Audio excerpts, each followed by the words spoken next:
Hello, j'espère que vous allez bien. Aujourd'hui je reviens pour une vidéo un peu spéciale puisque je suis en compagnie d'Alicia. Bonjour.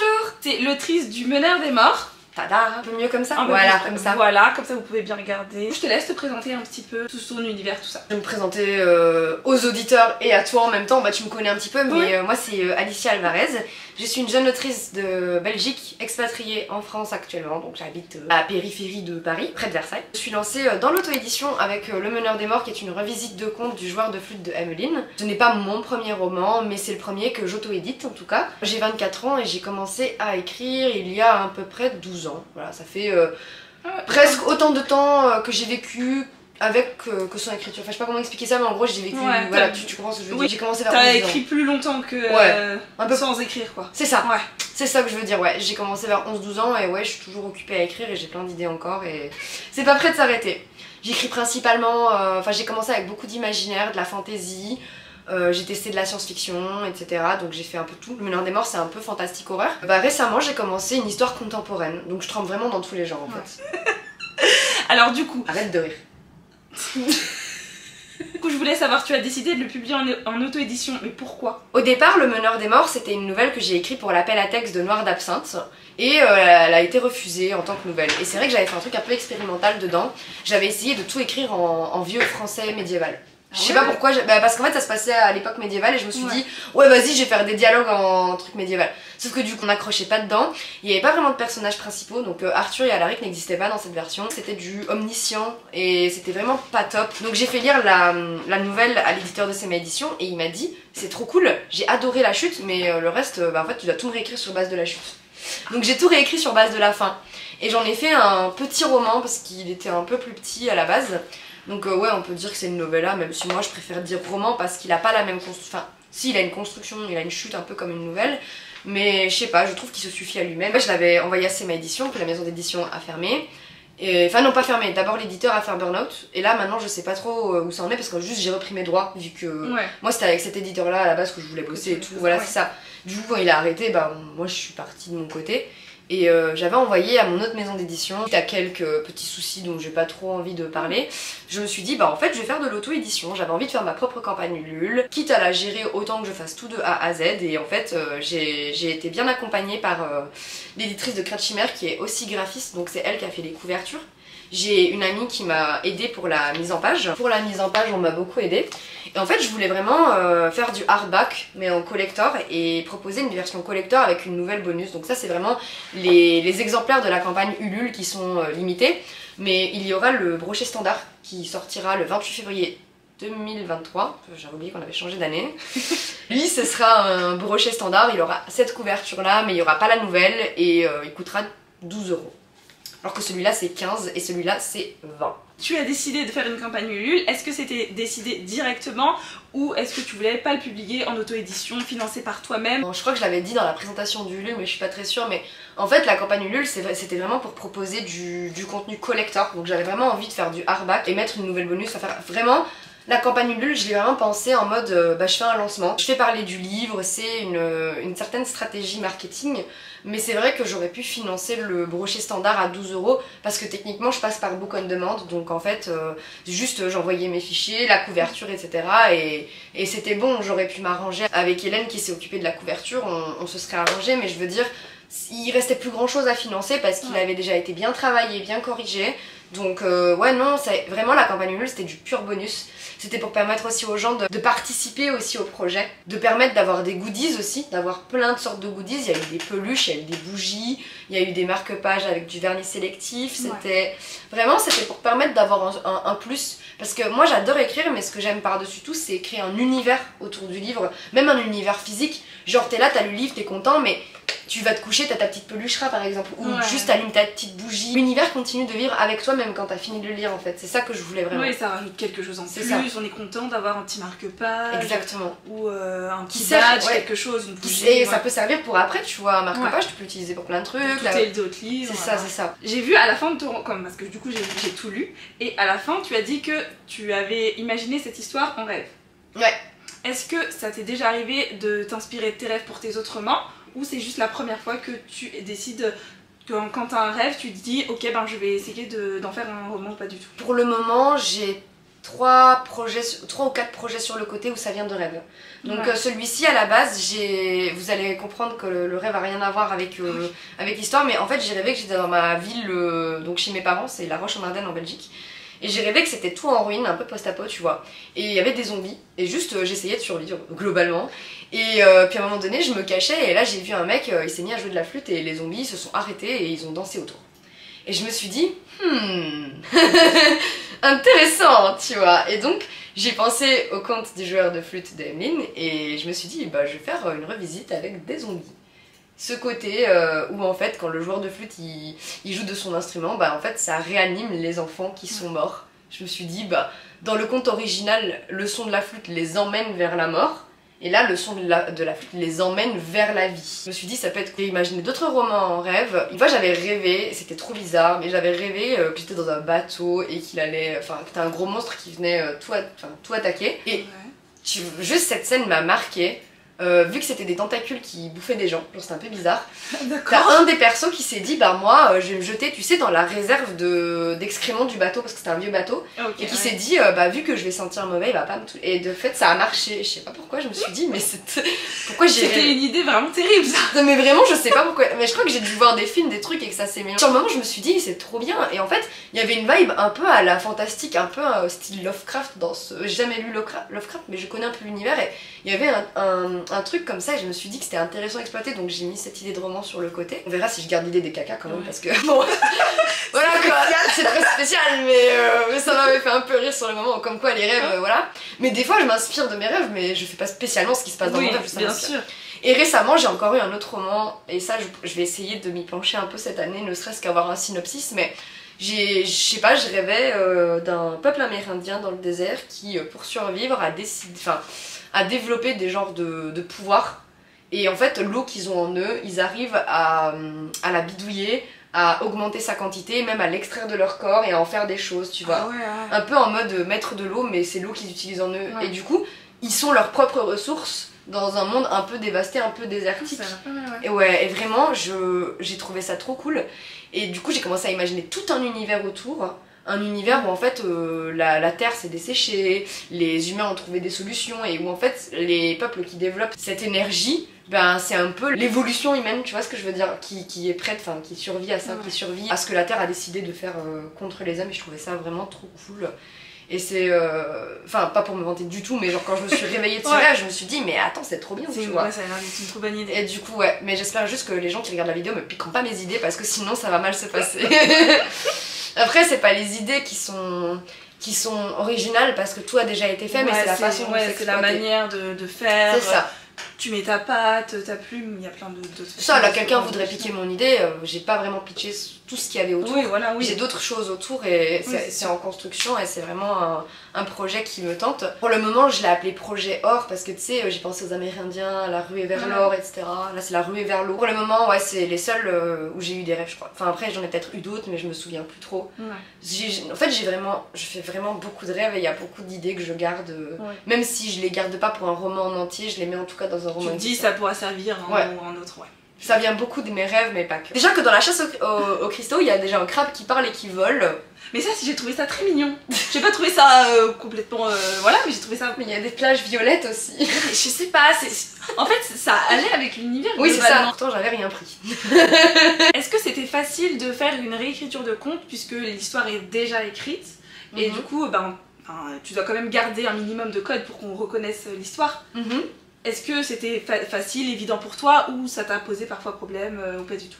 Pas pour le joueur de flûte. En fait à la base ça vient d'un genre de fait divers qui s'est déroulé en Allemagne. Les gens ont jamais vraiment eu d'histoire officielle dessus. Ça a toujours été des gens qui racontaient différemment l'histoire à chaque fois. Et dans les interprétations même des frères Grimm en eux-mêmes, il y a plusieurs fins possibles. Ça n'a pas été un problème. Après j'ai remarqué que j'avais fait une petite erreur, c'est que moi j'ai fait de Emeline un village et de base c'est une ville. Mais bon, franchement je me suis dit bon c'est une revisite tu vois. Justement ce qui est cool avec la revisite c'est que tu peux dire bon c'est une revisite. C'est ça. C'est pas comme une fanfiction par exemple où tu dois dire non je vais être vraiment calé dans l'univers et tout. Là non, c'est une revisite, tu te dis bon c'est une revisite, ça justifie, puis il faut aussi justifier tes choix et justifier... Oui, mais on reconnaît quand même un minimum. Oui. Enfin, il y a quand même une flûte, C'est ça. des rats. Ce que j'ai fait, c'est que j'ai gardé les éléments principaux, mais je me suis posé la question. Ouais. Et si, en fait, il y avait eu une malédiction avant... Enfin, je veux dire, et si quand le joueur de flûte il arrive, c'était déjà trop tard, tu vois. Ça, c'était vraiment ma question de base, parce que à chaque fois, le conte se base sur ce qui se passe après, et moi, je voulais me baser sur ce qui se passait avant. Voilà. Donc, voilà, j'ai pris le truc à contre-pied, je me suis posé cette question. Que dans Le Meneur de Meurtre, t'as un personnage que tu aimes particulièrement. C'est quel ton personnage préféré? Alaric. Je m'attendais pas du tout à cette réponse. Mais Ouais. d'accord, ok. Je note. Alors... J'adore la nuance et c'est un personnage qui est très complexe selon moi, qui était très intéressant à écrire et surtout en fait en l'écrivant j'avais envie de le comprendre. Ouais. J'avais envie de comprendre quelles étaient ses motivations, comment il fonctionnait, etc. Donc c'est vraiment un personnage que je voulais comprendre. Après j'aime bien le joueur de flûte aussi. Enfin, j'avais vu ça dans une des chroniques que j'ai reçues, c'est vrai que j'ai trouvé ça assez marrant.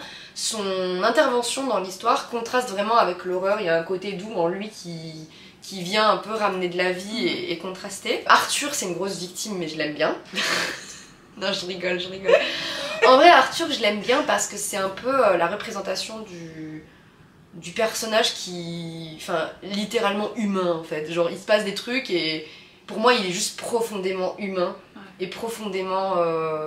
Enfin, je sais pas expliquer, mais il essaye de comprendre, il essaye de survivre et en même temps, il fait face à des difficultés qu'à son jeune âge, ben, c'est pas facile. S'il y a quand même un personnage que j'ai bien aimé, c'est Mathilde aussi. Je la trouvais... C'est pas un personnage qu'on voit beaucoup, mais quand je l'ai écrite, je me suis dit, bon, elle a l'air quand même cool à exploiter, etc. Ouais. Et sinon, voilà, pas spécialement de préférence. On va dire que j'aimais bien le père d'Arthur aussi. Sa mère m'a un peu saoulée. Je dis ça alors que c'est moi qui ai écrit. Mais on les voit pas beaucoup. On les voit pas beaucoup, mais on voit en tout cas qu'il y a un manque d'écoute de la part de sa mère. Et ce côté-là, chez elle, m'a un peu saoulée. Et en même temps, il fallait pour le scénario, tu vois. Puis aussi, elle fonctionnait un peu comme ça. Et je pense qu'à l'époque, on était moins comme maintenant à plus écouter les ressentis de ses enfants. Et on était plus en mode, c'est le parent qui décide, point, tu vois. Donc il y avait ce côté-là qui m'a... Et sinon, ouais, voilà. Globalement, Alaric, j'ai beaucoup aimé sa construction. Moi, c'est pas du tout lui mon préféré. Mais c'est qui, toi? Vas-y, moi je veux savoir. Je préfère Arthur. Et qu'est-ce que t'aimes bien chez Arthur? Je sais pas, je l'aime bien. Il est gentil. Je pense qu'on pourrait être amis dans la vraie vie. Je sais pas, je l'aime bien. Il est gentil. Oui, il est gentil. Ouais. Tu sais, c'est ce qu'on dit à un gars avec qui on veut pas sortir. Hein. T'es gentil. Certes, mais lui, il est vraiment... Enfin, je sais pas, il est vraiment gentil. Enfin, ouais, Alaric, je suis en mode... tu vois, voyez. Je me ferais bien pour mon carrière, quoi. Ouais. Bon, mais le problème, c'est qu'il a 17 ans, calmons-nous quand même. Hein. Je veux dire, si j'avais 17 ans à ce moment-là, d'accord, tu vois, mais... Oui, mais j'ai compris ce que tu voulais dire. Je préfère Arthur. Shave. Non, je rigole, en vrai, Arthur, il est bien aussi. C'est ça qui est cool avec... Attends, tu préfères Arthur, mais t'as répondu au test et t'as eu comme résultat Alaric. Certes, mais... Alaric et Arthur, ça ferait un super duo si on oublie le côté... post-apo qu'il y a autour, quoi, tu vois. Qu'as-tu pensé de Germain? Il y a vraiment un personnage qui s'appelle Germain, par contre. Ça va, mais c'est pas un personnage qui est resté dans mon esprit, voilà. J'ai préféré Arthur. Alaric est resté juste dans mon esprit, mais parce que... Parce que c'est Alaric qui s'impose un peu. Ouais, mais... Et j'ai bien aussi aimé Mathilde. Ouais, elle est... Elle est mimi. Elle était mimi, et puis... Il y a une certaine scène quand même qui marque dedans avec Mathilde. Je suis d'accord. Le bêtisier va être plus long que notre vidéo. Non, on va pas faire de bêtisier d'une heure, hein, ça suffit. Hein, on est en train de faire des bêtises dans ma vidéo. Tu te rapproches de moi. Alors. Viens faire câlinou. Imagine, tu devrais vivre dans un monde où il y a des zombies. Ouais. Toi, t'es une humaine. Hein. Ouais. Est-ce que tu ferais partie de la team combat les zombies, je survis, ou la team je suis morte direct? Au premier zombie arrivé, je suis morte. Alors, je pense que je pourrais... survivre quelques temps, mais juste pas beaucoup, parce qu'en fait j'ai des lunettes et que si elles se cassent, mais parce que si elles se cassent, c'est qu'on est dans un monde post-apocalyptique, il y a plus d'opticiens et du coup je vois plus rien et je me fais bouffer globalement. Elles cassent, je suis morte. Oui, non mais okay. Mais je suis morte et enterrée. Mais imaginons que t'as des lentilles, on s'en fiche de tes yeux. Imagine.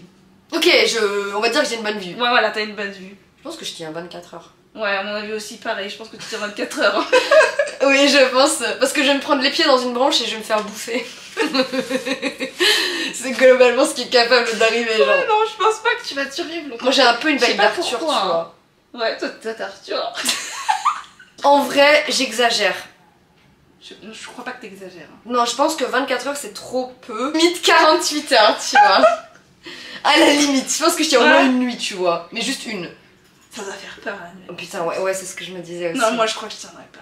Je pense que la première nuit ça ferait comme Squid Game, tu vois. Genre, tu t'as déjà vu la série Squid Game? Ouais.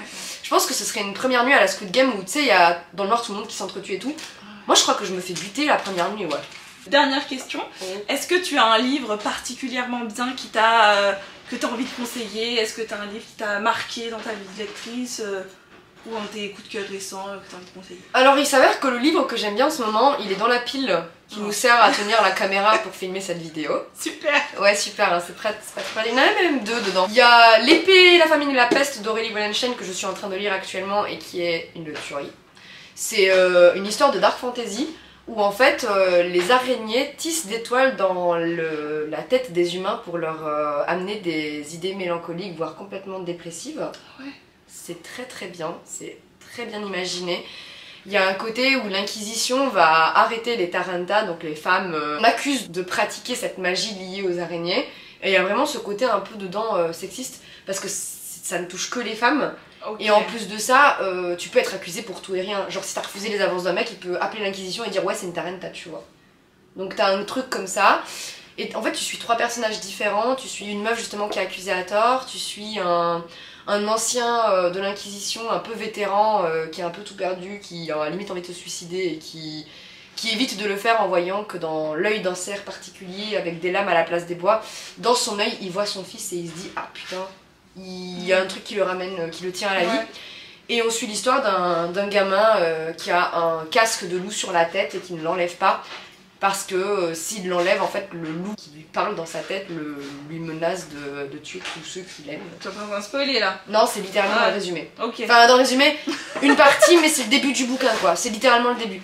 Et en fait, ces trois personnages, juste tu les suis dans cette histoire. Et là, voilà, j'ai pas encore fini le livre parce qu'il est très plaisant, que je prends vraiment mon temps pour le lire. Mais c'est clairement, je pense que ce sera un coup de cœur. Ah ouais? Vraiment. Et un de mes coups de cœur 2022, c'est L'Aube est bleue sur Mars de Florence Hinkel, qui est une histoire incroyable aussi. On va vraiment suivre une jeune femme qui a fait des études dans tout ce qui est astronomie, je pense, ou astronomie. Enfin, en gros, je sais plus si c'est le nom astronomie, c'est possible. Enfin, en tout cas, elle passe des tests pour pour être la première à marcher sur la Lune avec deux autres étudiants. Et il y a ce truc-là un peu de la jeunesse va sur la Lune avec des mentors. Ils arrivent sur la Lune et ils filment un peu pour les réseaux sociaux. Et il y a vraiment, quand tu regardes à la fin du livre, t'as plein de sources. Et t'as plein de sources de Thomas Pesquet par exemple. C'est vraiment trop bien. Ah ouais. Et vraiment ça explique plein de trucs, tu vois que l'autrice elle s'est vraiment renseignée et ça apprend plein de trucs sur le voyage spatial et tout, c'est pas du tout comme les films et les livres qu'on a l'habitude de lire sur le sujet. C'est limite pour dormir, ils sont dans des cabines avec, tu sais, la gravité, ils sont obligés de s'attacher. Ah ouais, ça tu vois, ils rentrent dans un truc, ils s'attachent, ils ferment la porte. Sinon ils s'en volent alors. Ouais, c'est ça. C'est vraiment trop bien fait. Genre j'ai adoré ce livre, en plus comme c'est du young adulte, il est hyper accessible en termes d'écriture. Vraiment très chouette. Vraiment cool. Parce qu'il a l'air vraiment bien. Et puis en plus tu vois l'évolution psychologique des personnages, tu vois tout, tu vois un peu les tests, tu vois le avant et le après. T'as un côté un peu interstellaire dedans où ils partent et soit le voyage il dure je sais plus quelques mois, soit il dure 1 an et demi parce que la distance quoi, tu vois, donc c'est plutôt cool. Alors du coup, est-ce que tu as des projets en gros pour 2023, la suite, des prochains romans, d'autres projets? Il y a La Chasse aux cristaux qui va ressortir chez Écrins de Chimère avec une nouvelle couverture et une légère modification dedans. Alors c'est vraiment un détail, c'est l'âge d'un des personnages principaux parce que je l'avais modifié pour convenir à la couverture qui était fort jeunesse à l'époque et finalement le perso je trouvais que il était trop jeune finalement et on va changer la couverture, elle va être un tout petit peu plus mature parce qu'en fait c'est plus du new adulte que du young adulte. Donc on va faire cette petite modification et il ressort en mars-avril 2023 du coup. Nouvelle édition, notre nouvelle couverture chez Écrins de Chimère, je serai en dédicace, tout ça au Salon Fantastique du Livre de Paris. Pour le moment, je sais que j'ai la Japan Show de Saint-Brieuc à confirmer, ça va dépendre de si j'ai des examens qui tombent à cette date-là parce que c'est en juin. En juillet, il y a le Dormantastique à Reims. Si je dis pas de bêtises, c'est à Reims, j'espère que je me trompe pas, mais... Je peux pas t'aider. Mais en tout cas, ça s'appelle le Dormantastique, je pense. Et pour le moment, c'est les seuls salons où je vais. J'avais envisagé aussi mon slip, enfin le salon du livre de Wallonie en Belgique. C'est à confirmer, hein, faut voir un petit peu par rapport à leur inscription. Donc au niveau des salons et des sorties livresques, il y a ça. Et niveau écriture pure, j'aimerais bien finir Le jour où j'ai tout perdu, qui est mon histoire contemporaine que je publie en ce moment sur Neovel et Wattpad. C'est une histoire un peu romance, mais très slow burn, donc c'est très lent. Et surtout, c'est plus focalisé sur les personnages que sur la romance en elle-même. Et c'est l'histoire de Lola qui sort de ses études d'informatique et qui trouve un travail dans une entreprise où elle est logée, payée, nourrie, tout ça. Ouais. Et pendant 3 ans, elle est tout le temps dans un contexte de travail et elle ne pense que productivité. Elle respire productivité, elle mange productivité, elle dort productivité. Et du jour au lendemain, son entreprise ferme et en fait, elle se retrouve totalement perdue. Elle sait plus quoi faire de sa vie. Elle était habituée à travailler, geeker dans son coin. Son meilleur ami se détourne un peu d'elle. Elle sait pas trop les raisons. Elle se retrouve un peu toute seule. Il y a le souvenir du décès de sa mère qui revient la hanter. Et un soir, elle va rencontrer Naomi, qui est une jeune fille qui sort d'un burn-out et qui, elle, a décidé de vivre au jour le jour. Vivre le moment présent et s'amuser. Et en fait, elle vient un peu... titiller Lola, quoi. Elle lui dit des trucs du style ouais, t'es toute triste, tu fais pas d'efforts en fait, tu vois. Mais elle lui dit pas ça méchamment, mais elle lui dit en mode enfin tu sais, c'est un peu une claque, quoi. Et finalement Lola au départ elle est un peu tu sais, elle est un peu vexée, mais elle sait pas pourquoi quelque chose chez cette fille-là l'attire. Du temps où sa mère était en vie, sa mère lui avait demandé à Lola de faire une liste de choses qu'elle aurait voulu faire avec elle, parce que sa mère s'est rendue compte qu'elle était pas assez attentive à elle avant qu'elle était forte dans le travail et tout. Sauf que sa maman est décédée assez tôt. Et donc Lola avait commencé une liste qu'elle n'a jamais terminée et Naomi lui dit t'aurais pas une liste de choses que t'aurais toujours voulu faire, machin. Du coup Lola va récupérer son ancienne liste, elle va la terminer et elle va la réaliser avec Naomi. Ça a l'air mignon. Et le jour où j'ai tout perdu, ça veut dire plein de choses dans le roman.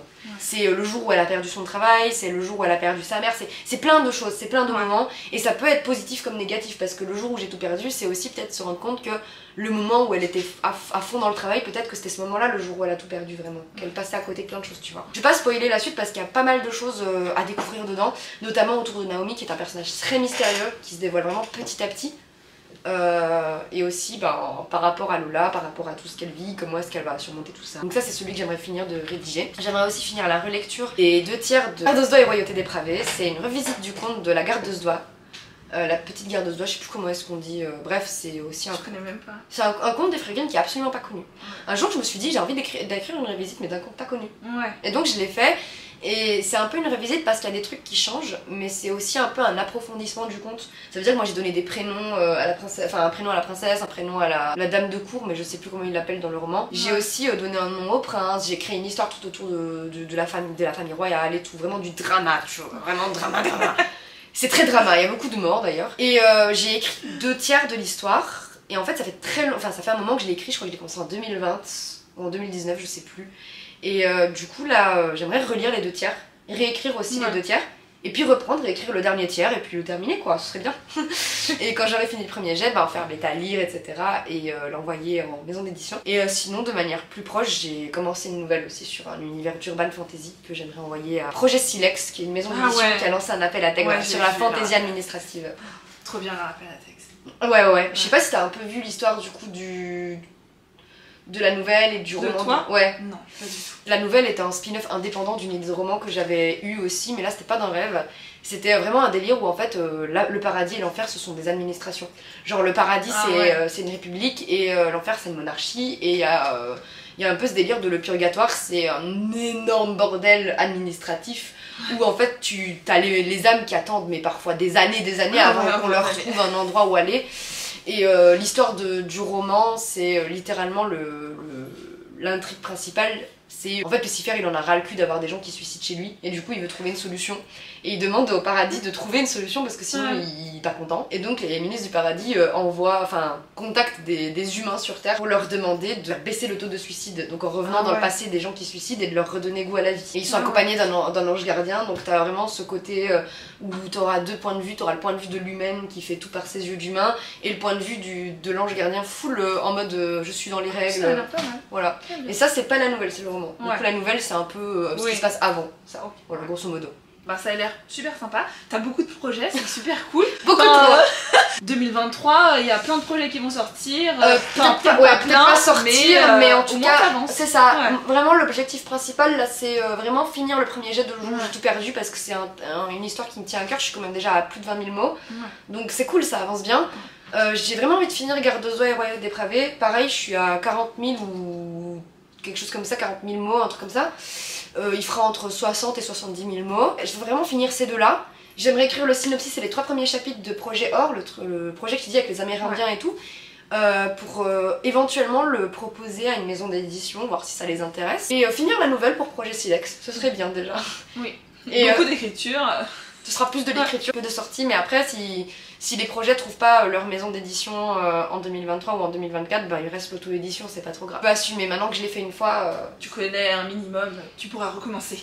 Ouais, c'est clair. Ce qui m'a vraiment poussé à faire de l'auto-édition, finalement, c'est tout le travail que je faisais dans les maisons d'édition, ma pub, enfin tous ces trucs-là, même me relire, faire... Enfin, je veux dire, en fait, je sais faire moi-même les choses, c'est juste que j'avais peur de mal faire. Parce que par exemple la mise en page et les couvertures, bah ça j'ai fait appel à des professionnels, tu vois. Pareil pour la correction, mais j'avais peur de, je sais pas, de pas gérer en termes de... Oui, ça fait peur. Oui. Et quand j'étais étudiante, c'était hors de question, j'avais pas le temps. Et puis tu te retrouves quand même un peu toute seule, t'as pas de maison d'édition qui te soutient, même si parfois ils soutiennent pas forcément. Bah, en fait, assez contradictoire que ça puisse paraître, ou paradoxal, je sais pas trop, mais je me suis jamais sentie autant entourée que depuis que je fais de l'auto-édition en fait, parce que tous les auteurs auto-édités s'entraident. Il y a même des personnes comme par exemple le portail de l'auto-édition qui font que des trucs sur l'auto-édition. Il y a des librairies spécialisées pour les auto-édités et les maisons d'édition indépendantes. Par exemple la librairie Slepnir qui est tenue par Marie Marquet ou la librairie Jeune Pousse qui est tenue par Lou Ledru. Je veux dire, t'as plein de personnes incroyables qui vous soutiennent, qui nous soutiennent, donc, et même en salon, tu peux trouver des personnes pour partager les stands. Non, c'est assez cool. Même les salons, dans certains, pas tous, hein, mais c'est un peu moins cher quand t'es auteur indépendant.